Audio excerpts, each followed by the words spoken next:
Welcome back to Forbidden Knowledge News. I'm your host, Chris Matthew. Tonight I want to welcome Frank Joseph.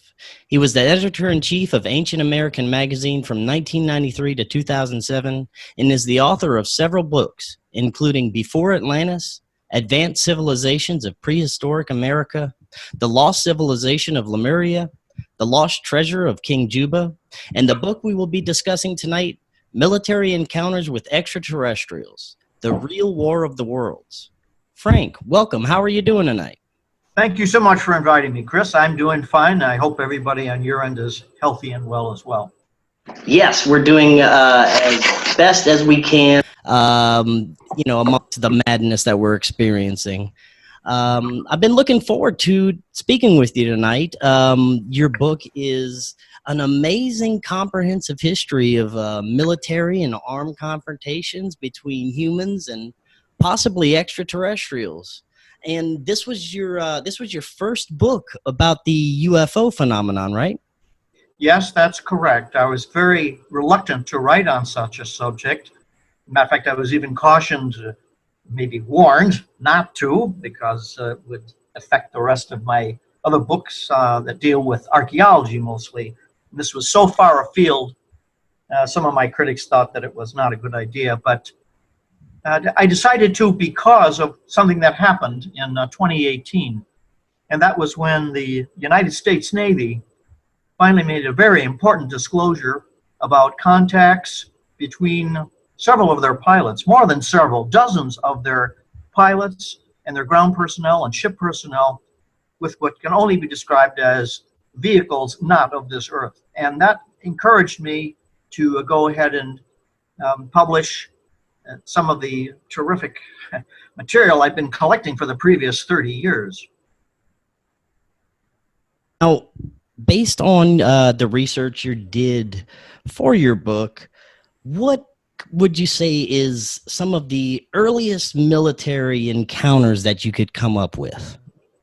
Well, I think we know exactly what the earliest documented military encounter was, and that goes back more than 3,000 years ago, nearly 3,500 years ago. And I'm glad you asked me to talk about this in the beginning, because this was the thing that changed my mind on the entire UFO thing. Before 1991, I believe that it's possible that there's life elsewhere, but I was very critical of UFO sightings and so forth. It was really not part of what I was really interested in at that time. 1991, I was visiting the Cairo Museum Library. I was doing some archaeological work on a particular pharaoh by the name of Thutmose III. And it had nothing to do with anything except his place in the ancient history of Egypt. And at this library, which is the greatest library in the world for original source materials, I was able to access all of these, as anybody does. And they have translations in about a dozen different languages. And they brought up something, the librarian brought up something to me about Pharaoh Thutmose that I'd never heard of before. It's called the Tulli Papyrus, T-U-L-L-I. It's named after an Italian archaeologist who came into possession of this very important document that relates to the reign of Thutmose III. And I was shocked when I read this. I read the translation first in English, and I thought perhaps there may have been some mistake. I can also read German, so I read the German translation, and it was exactly the same. And what the story says, it's not a complete account. Some parts of it are missing, but the majority of it is there. So we know just exactly what this Tulli Papyrus says. It says, I can quote part of it for you. Sure, yes. It says, quote, the 6th hour of the day, which would equate to 1 o'clock in the afternoon, on an unspecified day in February, sometime in February, in the year 1457 BC. It says, quote, during the 22nd year of Thutmose's reign. And that's how we can establish that that is the date, 1457 BC. And the document goes on to say that multiple persons, this could be as much as a huge crowd, a disc or a ring of fire, now that is the way it's translated, a disc or ring of fire, quote, coming in the sky. Its body was 1 rod, that's about 150 feet long, and 1 rod wide. It had no voice. In other words, it was silent, as numerous, probably the majority of UFO sightings, even when they're close up, these vehicles are noiseless. It goes on to say that when the crowds of people in Egypt saw it, quote, their hearts became confused. Then they laid themselves on their bellies. Some went to the king to report it. So this object flew almost the entire length, it would appear, of the Nile Valley. There was no interaction between people at all.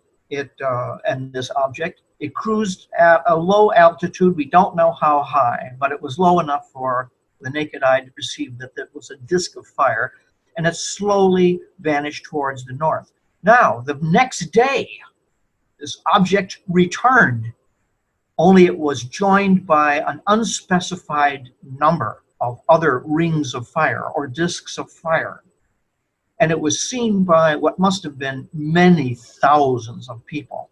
And the Thule Papyrus goes on to say, the army of the king looked on, and his majesty was in the midst of it. In other words, he was out there. Thereupon they, the fire disks, went up higher, directed toward the south, and vanished. What had happened, the Thule Papyrus explains that these reports kept coming into the king, Thutmose III, and like any political leader, he had to do something to show that he was in charge still, so he sent out the army. Now, there wasn't anything that an army, Bronze Age army, could do against flying vehicles, but nonetheless, he had a show of force. That's all he could do, probably mostly to maintain civil order. It was witnessed by the king himself, by his whole household, government, people. These objects then rose at a pretty good altitude, appears, and just flew away. Now, this is the interesting thing I found particularly interesting about this report. It's a bureaucratic report. It's not a religious treatise. It's not anything about mythology. It's not a story. The Thule Papyrus deals with nothing but political and chronological records. It's a bureaucrat's report. And the bureaucrat, who we don't know, the guy who wrote this, he writes at the end, he says, quote, a marvel that never occurred since the foundation of this land.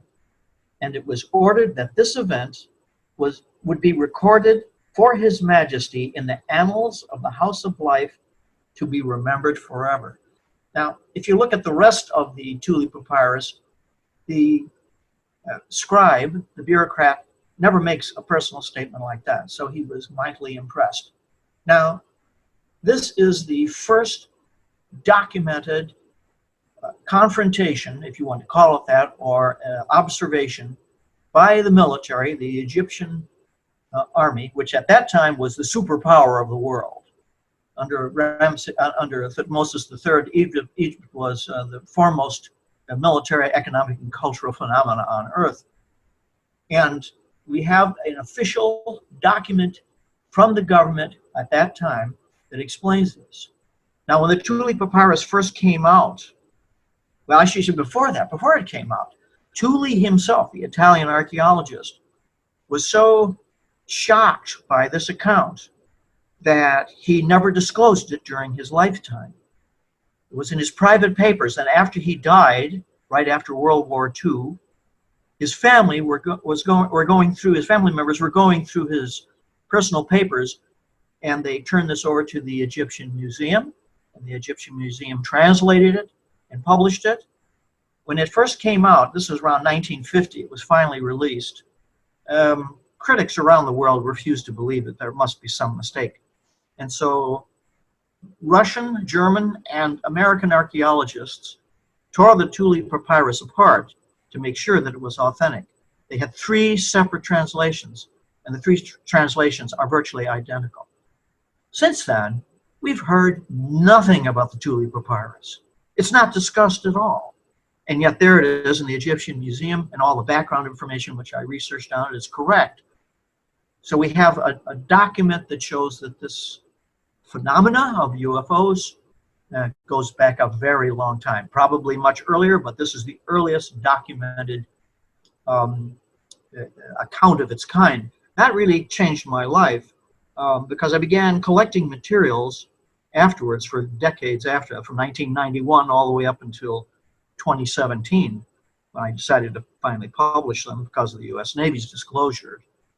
And in writing that book, I found writing the book was incredibly fascinating, correlating all this material, and also frightening, because these confrontations have accelerated into our time. And it's like there's a silent war that's been going on for literally hundreds of years. Deaths have occurred on both sides. The destruction of vehicles on both sides has occurred. And it's a kind of a different story and a not altogether pleasant one. Yes, indeed. And it goes very deep and in many different directions. The majority of your book was focused on some of the more modern occurrences, mainly starting around and before World War One. What was one of the first more modern military encounters that you write about? Well, the first solid one, I discussed several in that chapter on World War I. Let me just back up a little bit to qualify that. So far as my research has been able to determine, I did not find a single incident in which there was any violence between, let's assume that these are alien visitors that are coming to our world. There have, of course, been thousands of sightings over the last few thousands of years. But during all that time, I could find no incidents in where there was a death or injury on our side, or any meddling to the point where there was destruction. I couldn't find that. That changed radically in World War I. That is like a line in the sand between the past, in which there were sightings, to be sure, not much for interaction, credible interaction that I could find, but definitely World War I changed. And that's an interesting thing. Why would that happen? Why would this relationship that seemed to be benign for so many thousands of years suddenly change in World War I? For two reasons. At the beginning of World War I, for the very first time, human beings could put high explosives aboard a heavier than air craft to use it to bomb others. If these extraterrestrials are, as we speculate, in possession of knowledge of other worlds, and perhaps have a higher culture than our own, as they would appear to have, certainly technologically, it would not take much of a deduction to see that if you could have even a primitive bomber like the British, that's the first bomber was a British aircraft, carried about maybe 75 pounds worth of bombs, not even 100 pounds of bombs, but it's not difficult to extend that into the future. And it wouldn't be too long before, from the beginning of this primitive bombing aircraft, less than 30 years later, the Germans were launching V-2 missiles into the stratosphere. That's a huge technological leap. And yet that took place within only 30 years. And I think that I speculate that the aliens saw that we had finally mastered not only high explosives, but the ability to go beyond the surface of the Earth. That was something that got them interested. The other thing was the creation of really high explosives, and that was in the United States. Probably our listeners are familiar with the DuPonts. The DuPonts won all kinds of international prizes for creating nitroglycerin. And the DuPonts were the major munitions suppliers of the Western Allies, France and Britain and Russia, from 1914 to 1917.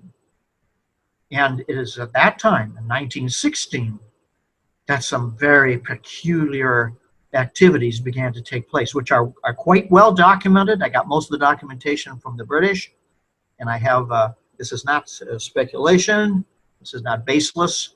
Anybody that can read about this in my book, I refer them to my source materials, and they can check them out themselves. What happened in 1916 is that a number of the DuPont munitions plants throughout the country, but primarily on the East Coast, began blowing up.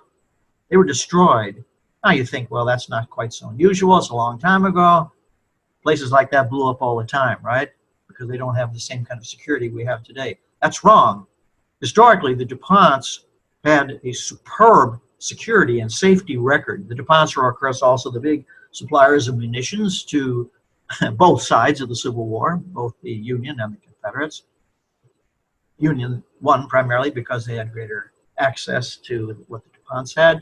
But from the Civil War, 1865, all the way to 1916, there were no serious accidents at any of the DuPont plants, the munitions plants. But in 1916, there was a series of huge detonations that diminished the supplies of munitions that the United States, the DuPonts, were supplying to England and France. Well, so what? In each one of these explosions that took place, that decimated these munitions factories, each one, strange, unusual aircraft were seen. Now, this is 1916. This is only like about 10 or 12 years after the Wright brothers first flew, and aircraft, especially in the United States, were rarities, hardly seen at all. And the aircraft that were seen and reported in the newspapers are often described as Mexican hats. They looked like Mexican hats.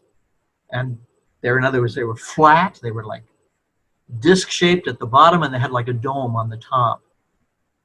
And the coverage that was given to this is remarkable because it was not only in the newspapers, but also the security briefings of the United States Army. And at that time, there were no aircraft to speak of, probably maybe a dozen aircraft in all of North America at that time. So that's when you see, I go into, of course, far greater detail than I can here, the limitations being on the air. I spent a whole chapter on these munitions factories that were being blown up, would appear, by these extraterrestrial craft. At the same time that this was going on, or right at the very end of it, I should say, this period of destruction went on all through 1916 and pretty well stopped by 1917. But in March 1917, there is an extremely well-documented confrontation, the very first confrontation of its kind between the United States Navy and an extraterrestrial intruder. This was on the East Coast. It was at the Portsmouth Naval Yard, in which 3 Navy guardsmen opened fire on an object that was approaching them out of the night, was totally quiet, was bright green light and metallic. They didn't shoot it down, but it zoomed away after they fired on it. This is the very first hard documentation for that, because these 3 men were court-martialed. They were not believed for this confrontation that took place. But during their court-martial, other Navy officers had heard about this incident, and they came and testified that they had seen the exact same vehicle, flying craft, at other parts of the Portsmouth Naval Yard. And they were not prosecuted after that, but the judgment of the court-martial was that they had no idea what this vehicle was. Perhaps it was a German spy's aircraft. Well, that's preposterous, of course, because aircraft in those days, they had no manifolds. They were incredibly loud. They certainly did not fly. You couldn't fly at nighttime. There was no nighttime experience in those days. And so the idea of a German spy plane was preposterous, but they just speculated that. That's the first. And that is really, those are like the opening shots in what has been an ongoing silent war that continues to this day. And I believe that the documentation is strong. When I started to write this book, I was concerned that I stay away from speculation as much as possible. And so every incident in the book that is described is documented. I have a backup for it. Sometimes the backup is better than others, I admit that. Sometimes it's just from newspapers. or from other UFO groups, but I tried to get the UFO groups that are as responsible as possible, like MUFON, for example. Their reports are extremely credible. But I also have a great deal of government documentation which backs them up. Just as an aside, if anyone doubts that some of these things are authentic, I would recommend that they just go on to the United States Navy website. It's huge, it's gigantic. The U.S. Navy has posted a lot of almost all their records that are declassified are on this website. And I found a lot of shocking things. I don't think that the Navy even realized some of the material that they have put out there. Some of the confrontations between UFOs and the Navy in the South Pacific during World War II were astounding and almost comical, actually. And yet there it is. It's all spelled out by the Navy themselves. So I got some pretty good sources when it comes to that. Now, when it comes to some of the UFO encounters and stories and phenomenon from the World War II era, we've heard so many, not only unverifiable theories and stories, but some that are so fantastic and amazing, it's hard to imagine that they could be true. What are your thoughts on, were the Nazis and Hitler reverse engineering craft, let alone the Vril Society channeling beings to get the information to engineer these crafts? What are your thoughts on that? Well, I was very interested in that aspect of it. I researched it as thoroughly and honestly as I possibly could. And I found that I don't write about this particularly in the book because it really didn't fit in. The book is called, of course, Military Encounters with Extraterrestrials.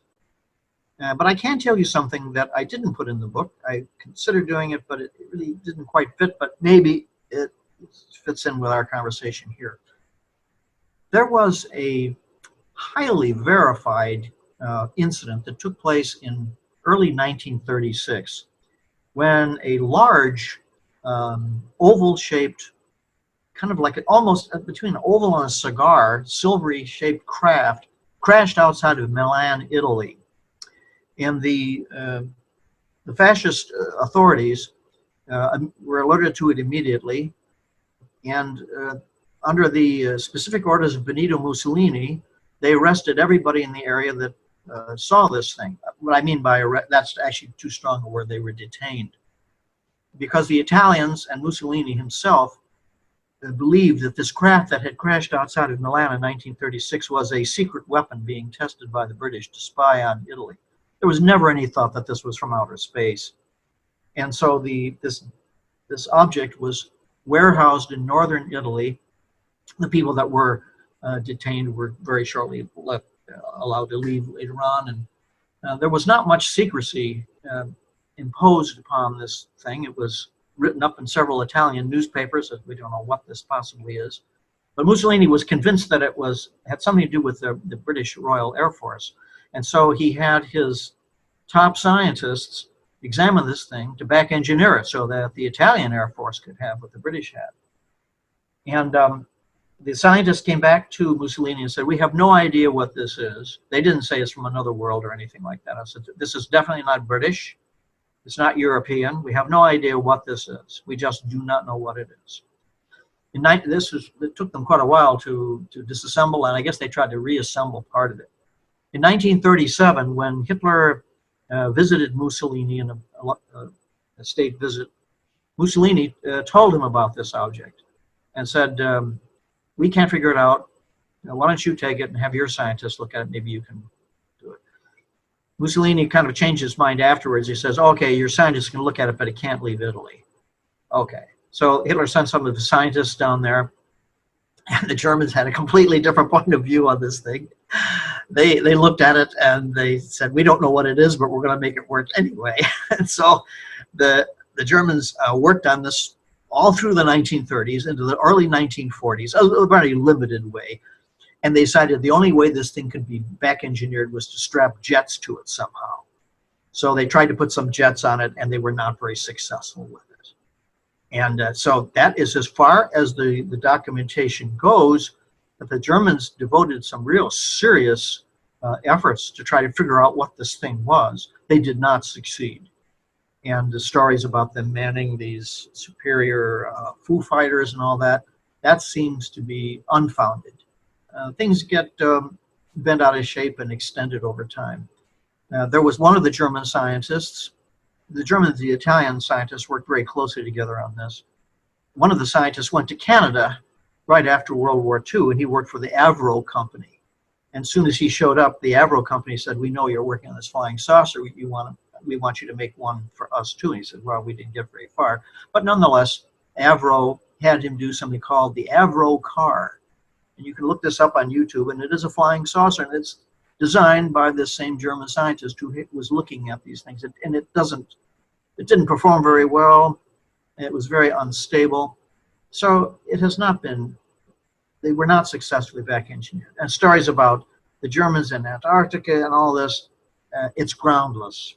It's stories, it's very dramatic, it's interesting. The Germans never had anything like that at all. That is pretty much the extent. It's not as exciting as, getting involved in a shootout or putting iron crosses on this thing and flying against B-17s. This never happened. Now, go ahead, yes.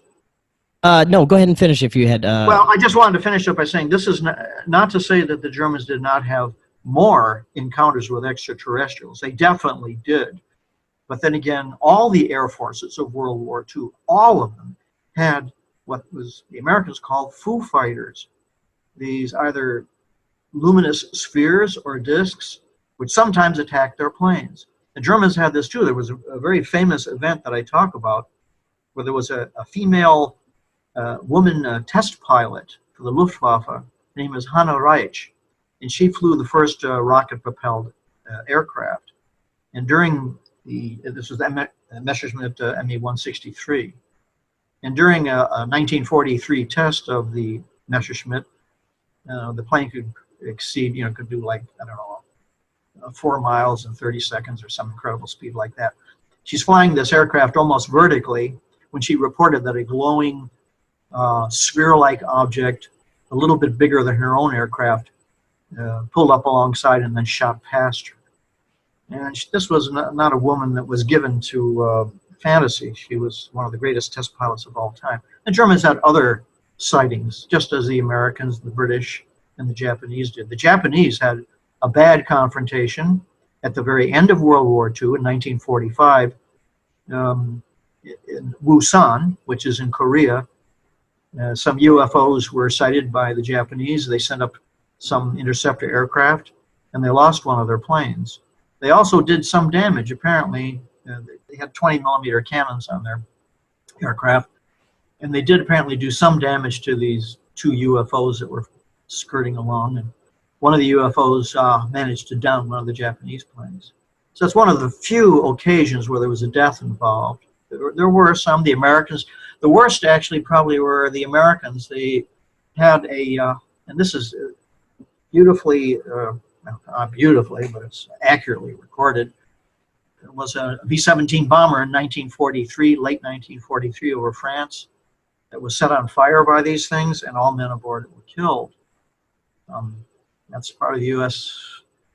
Army Air Corps records. So there were some violent confrontations. Not many, but there were some, and there were deaths involved, to be sure. And you mentioned a few minutes ago when we're talking about the Nazis and Antarctica, I wanted to talk a bit about Admiral Byrd. You write a little bit about his mission to Antarctica. For those who may not be familiar, I'm pretty sure most of my audience is. Tell us a little bit about Admiral Byrd and some of the things that happened on that mission. Well, there is a German connection to it, kind of indirectly. The Germans in 1939 had launched a purely scientific expedition, not a military expedition at all, as it's sometimes described. It's totally untrue. The Germans were looking for sources of more whale oil because the Norwegians had a kind of a monopoly on that. They were charging high prices for oil. So the Germans sent down a ship, a scientific ship, to Antarctica. It's called the Schwabenland. And they were down there it was part of a propaganda thing to claimed territory, or not really claimed territory, just claimed that they were there. And this is in 1939, and Admiral Byrd was a friend of the German Antarctic Society, and he was invited to go down with them. Admiral Richard E. Byrd, for those of our listeners I'm familiar with him, was the greatest Arctic and Antarctic explorer, among the greatest of the 20th century or any time. Very highly respected international figure. And the Germans invited him to go down. He said, "I'd love to go." He says, "but our two countries have very bad relations right now," so he couldn't go. But he knew these people, the Germans that were down there investigating. And when the Germans went down in 1939, they saw something. And they saw something they did not expect. And the documentation on this runs really cold. It's hard to, the documentation on this German expedition is very excellent. There's plenty on it, but it just ends abruptly. And the trail suggests more than it actually talks about. There's no doubt that they saw something that terminated their stay down there by many months. They just, whatever they saw, they came back. I believe what they saw was a UFO nest.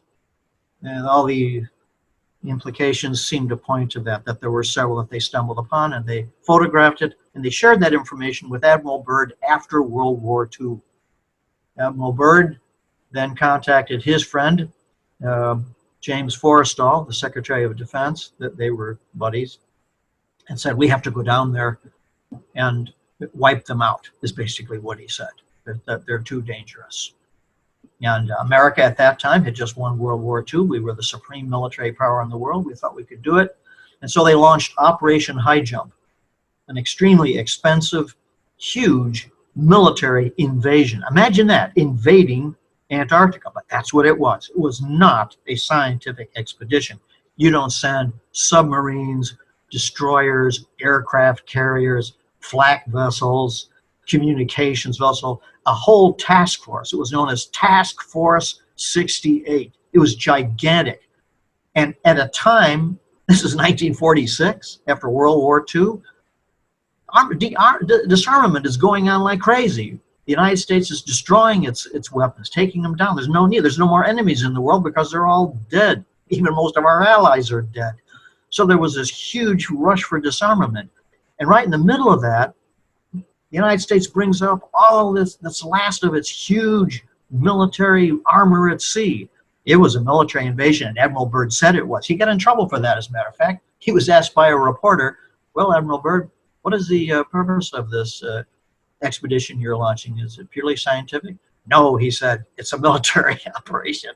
And he was hauled away, and they had some yes man trying to explain, "Oh, Admiral Byrd just misspoke." Okay. So they go down, they invade this Queen Maud's land in Antarctica, in the Bay of Whales, right where the Germans had been, by the way, because that's where they had been directed to go.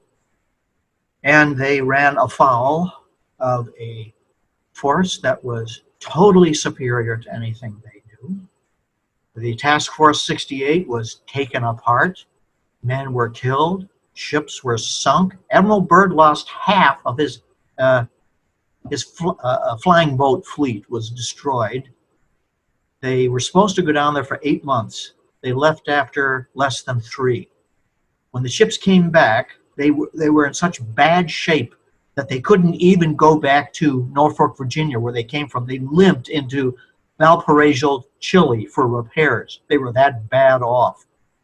And when it was kind of an ironic scene, because the band was playing Anchors Away, the Chilean band, and everybody's out there with Chilean and American flags, waving them in. And when the people saw, the Chileans saw what terrible shape these listing burned up vessels looked like, the crowd went hush, the music stopped. And then when the ships arrived, stretchers of the badly burned men, and some of them already dead, were carried off. A plane then came down to pick up Admiral Byrd, and they flew him straight back to Washington, D.C. And he was taken on the carpet because just before he left Chile, he gave an interview with one of the world's great newspapers called El Mercurio. This is the largest Spanish-speaking newspaper in the world. It still exists, one of the oldest continuous newspapers in the world. And Admiral Byrd was asked, what happened to your ships? What happened to your men down there? What happened? And Admiral Byrd talked in an evasive way, but one of the things he said, he says, I don't want to alarm anyone, but we have to be concerned about craft that can fly from pole to pole in a matter of moments, and that we have to be ready for some very serious military possibilities. Well, when Byrd was flown back to Washington, D.C., those revelations were too much for the Secretary of Defense, Forrestal. And Forrestal said, we're going to sack you, we're going to retire you, at least temporarily, and you're not to talk to the press or anyone. Your career for now is over. And they did everything they could to jump on that release that came out. The story of Task Force 68, Operation High Jump, has never really been covered thoroughly in any book. What I've tried to do is cover it as thoroughly as I can without trying to speculate, but trying to rely on the facts as much as possible and my sources. And there's no doubt from those sources that an attempted invasion, a military invasion, was undertaken by the United States Navy. I can get on public radio and say this. The United States undertook a military invasion in 1946, late 1946, of Antarctica, specifically for the purpose of wiping out a UFO nest. It failed in 1947. It had losses in men and material. Ships were sunk, planes were downed, and that was the end of Operation High Jump.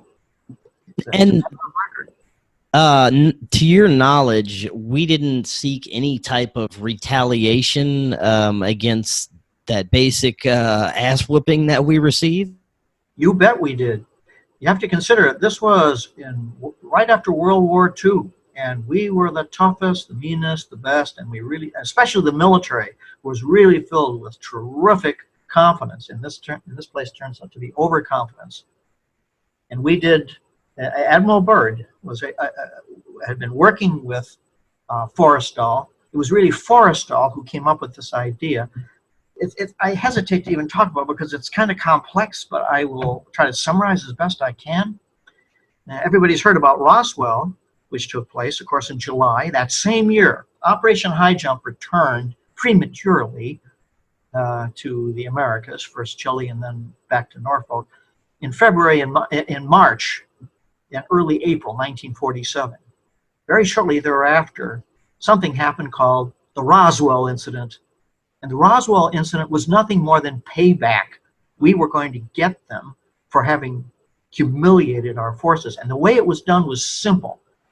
From 1945 all the way through to the early 40s, and I assume even to the present day, atomic energy plants, especially military atomic energy plants, were buzzed by and reconnoitered by these objects more than any other place. That's the thing that really stuck into Admiral Byrd's craw, was because he was completely unable to counter this spying, which he regarded as spying of our atomic energy facilities. The very first atomic energy facility we ever had was in Hanford, Washington.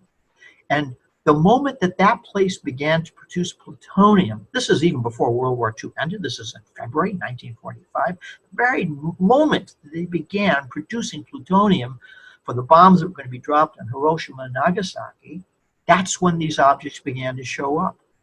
And Secretary of Defense Forrestal had an interceptor squadron established at Hanford. Those planes could never catch up to these objects, but they kept coming back.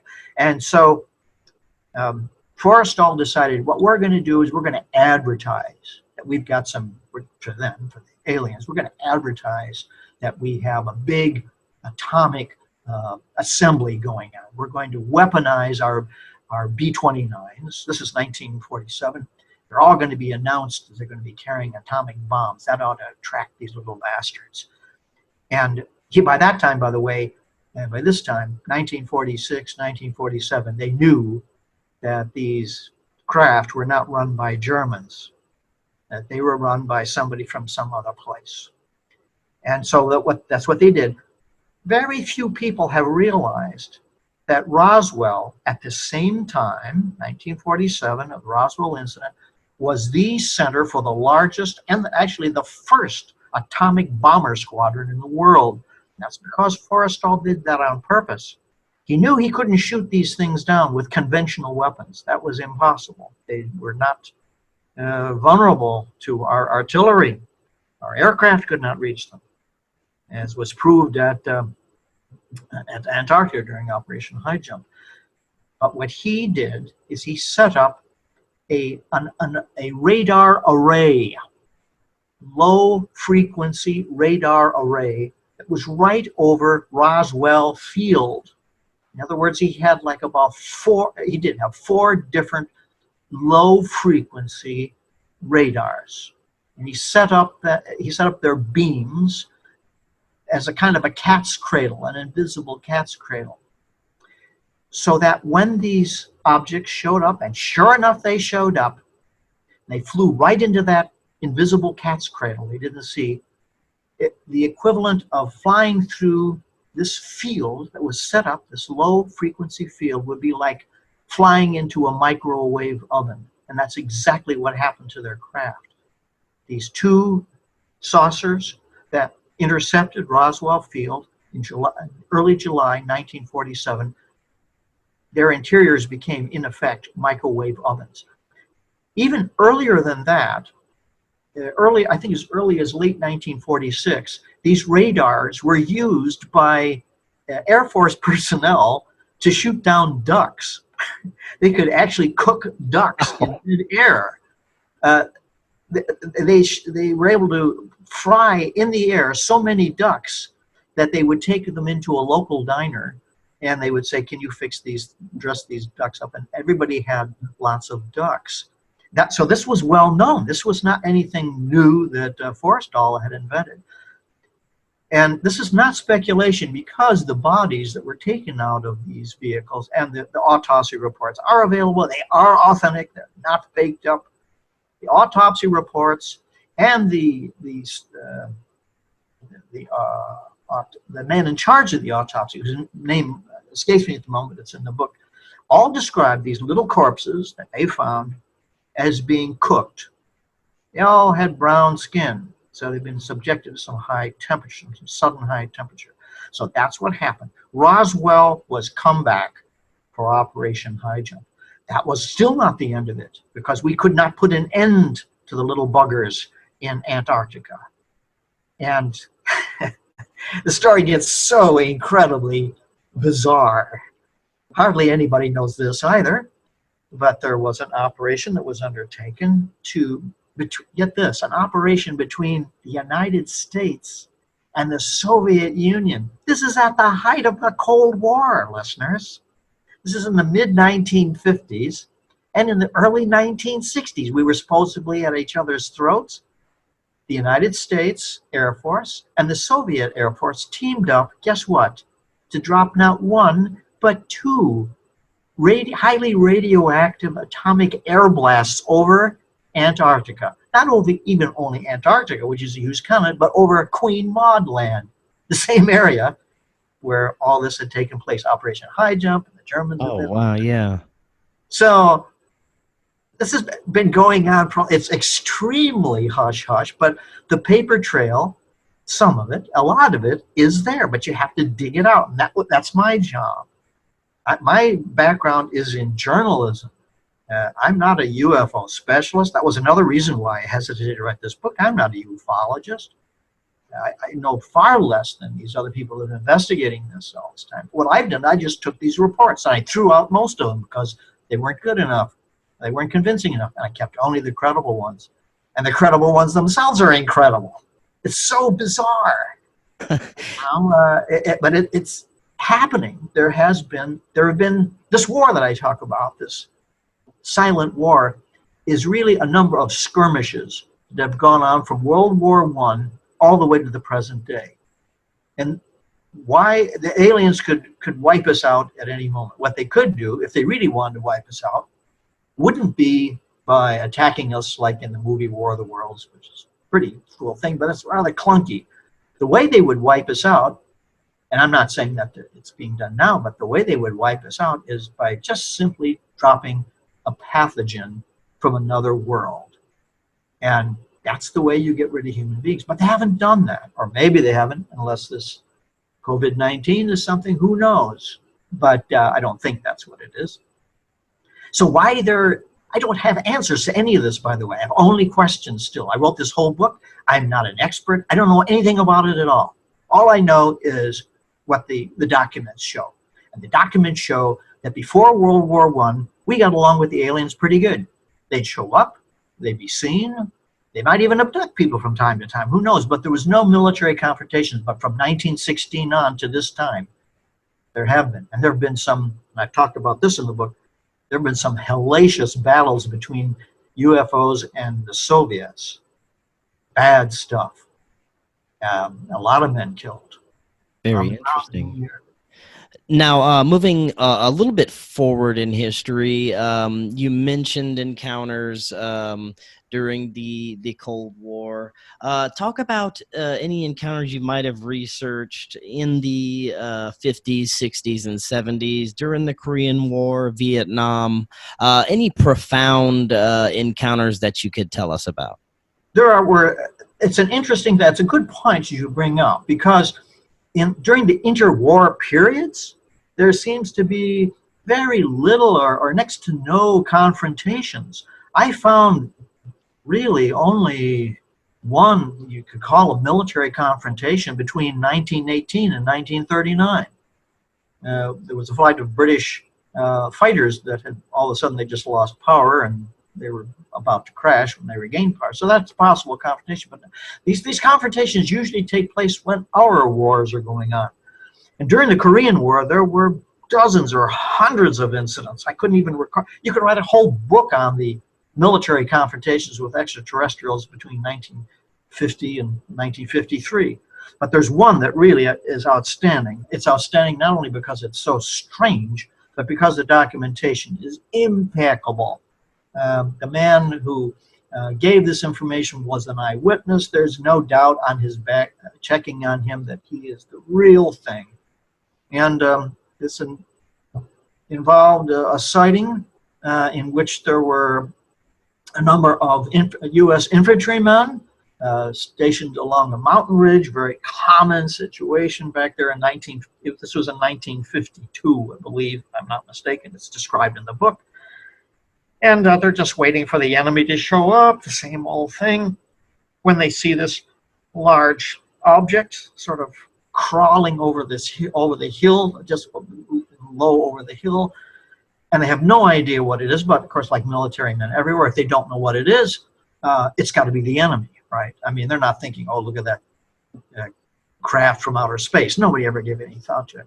And just as an aside on this, because it fits in, I don't like to digress too much, but it's interesting. A huge number of these reports, these military reports, whether they're Soviet or American or German, it makes no difference.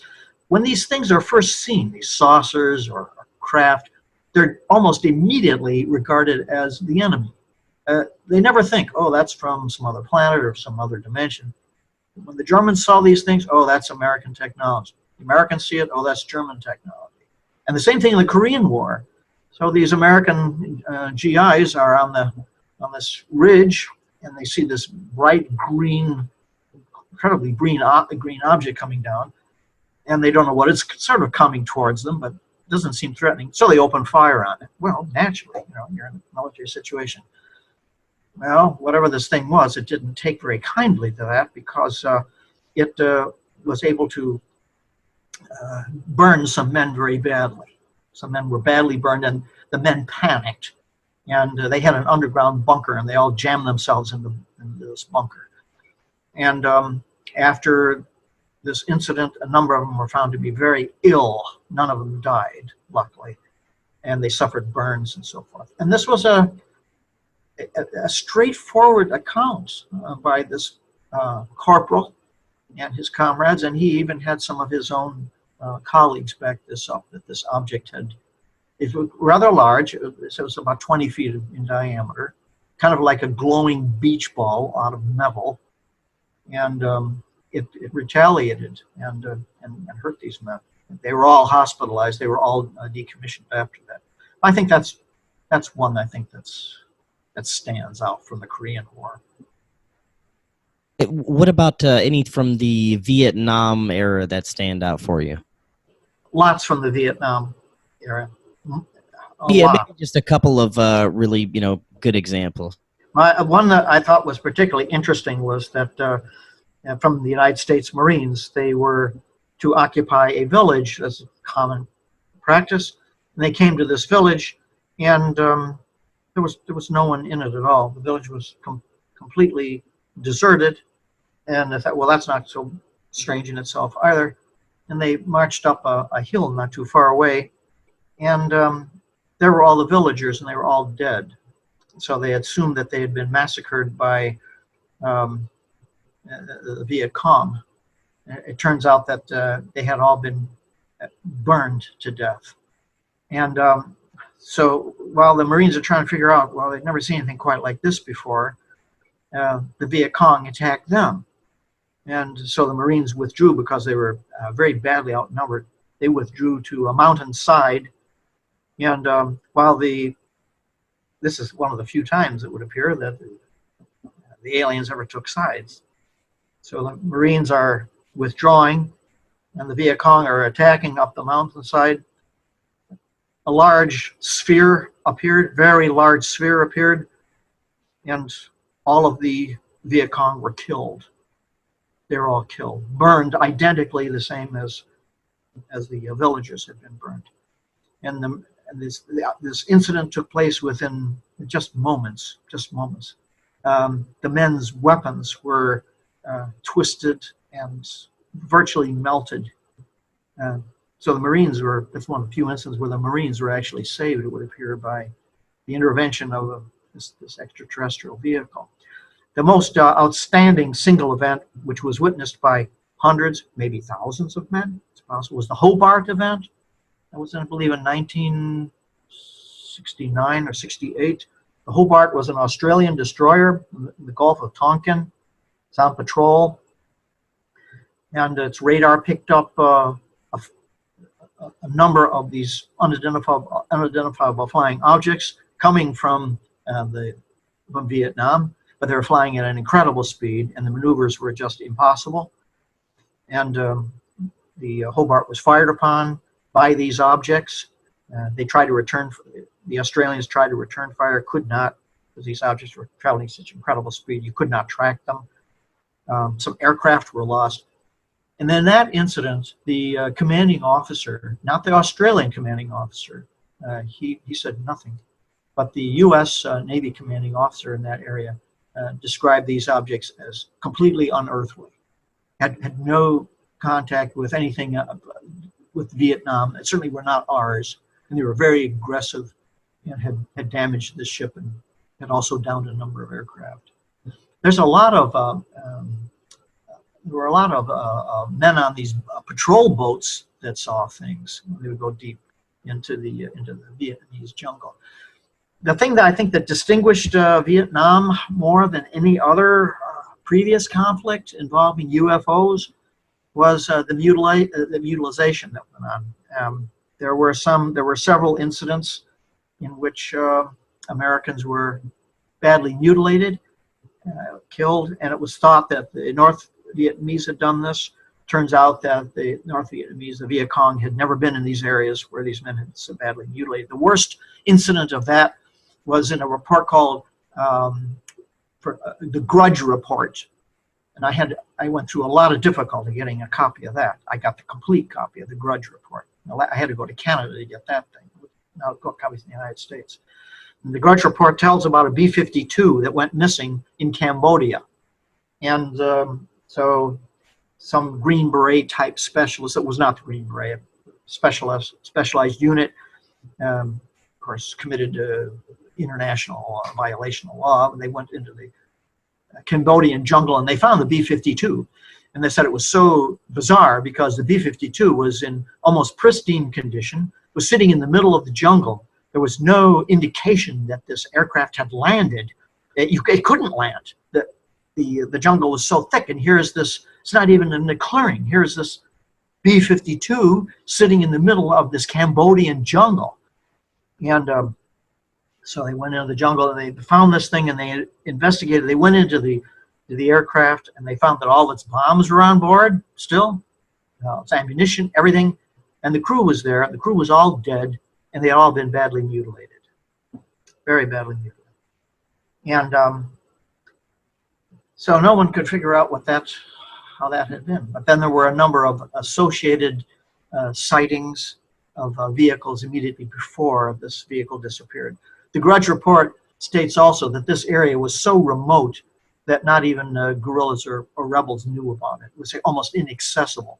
And here was this aircraft with its mutilated body. So Vietnam had a number of incidents like that in which Americans had been killed and badly mutilated. What are your thoughts on the theories and reports that certain factions of our government possibly work with extraterrestrials? Example, President Eisenhower supposedly making a deal in exchange for technology with extraterrestrials.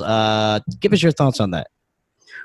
Well, I've always found that very interesting, but I could not verify President Eisenhower actually having some kind of a deal or something like that going on. There are some oral reports, verbal reports about that. So take that into consideration. It's possible. I couldn't find anything to establish. However, there was a very disturbing report. A man by the name of Paul Schaefer. Some of your listeners might be familiar with that. Yes. And he was, of course, an engineer, and he had been hired by the military to help create this underground base that they were working out in Odysee in the American Southwest. And his report, his presentation, which anyone can see, it's on YouTube, I think is incredibly credible. And I did as much research as I could on him and what the things that he said and his background and so forth. Basically what the United States was doing at that time, or some element in the United States military, they had to actually come to some kind of a correspondence, an agreement with some aliens. That's correct. And they built this underground base specifically for back engineering some of the alien technology. The aliens had promised that they would share with them their advanced technology, but they never did. They never did. And the deal was this: as hard as this is to comprehend, the deal was that the aliens would share some of their technology with the military, but the military would have to supply the aliens with a certain number of human beings for their purposes. And apparently that was done. At Odysee, there was a bad confrontation between the aliens and the American military. There are two militaries were involved, the Army and the Marines. And there was a confrontation because there was a conference, a talk being given by one of the aliens. How that talk could be made, I have no idea. But the alien was somehow communicating to a small group of people, and one of the established procedures was, the criteria is that when there's a presentation like that going on, none of the human beings could bring any weapons.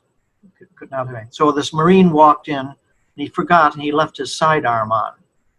The Marine was immediately killed by one of the aliens. A firefight engaged in which all of the aliens were killed that were at that base in Odysee. The Americans went on to South Mall and killed them. Some American lives were lost, but it was mostly the aliens that were killed. And it was immediately after that that Odysee was shut down.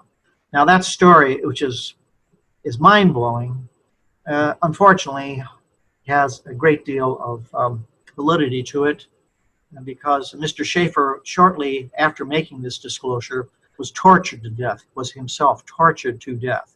Right. And they say he was committed suicide. The nature of his condition of his body precluded any possibility of suicide.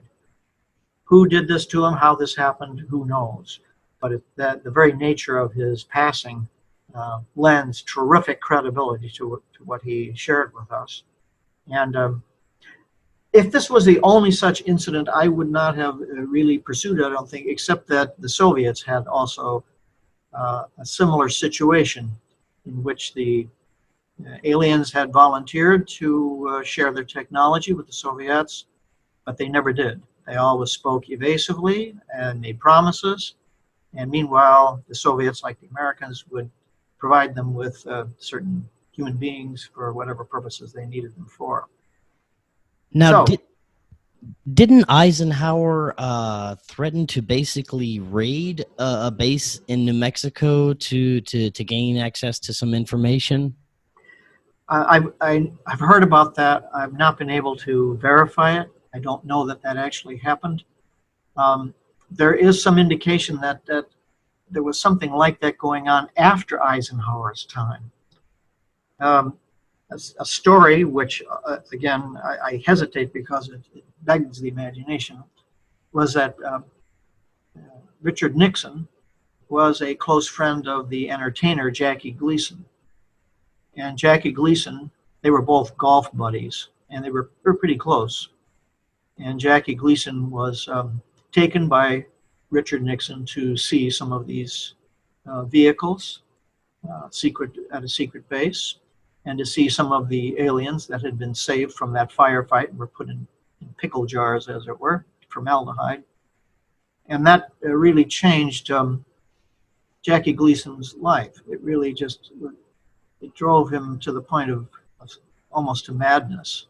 Didn't bother Richard Nixon at all, but it bothered Jackie Gleason quite a bit. And that story, which I had heard before, but I refused to put in the book, and it's not in the book because I don't have enough to really nail it down. But since the book came out, I have been able to meet some people that have verified that story for me. So it's possible, to answer your question, I'm sorry in such a roundabout way, that certainly the Republican administration at that time, which included, of course, Richard Nixon as Eisenhower's vice president, that there was some kind of knowledge going on. And I would not be at all surprised to hear that Eisenhower had been involved on some level. But certainly Nixon was. There's no doubt that Nixon was involved in this.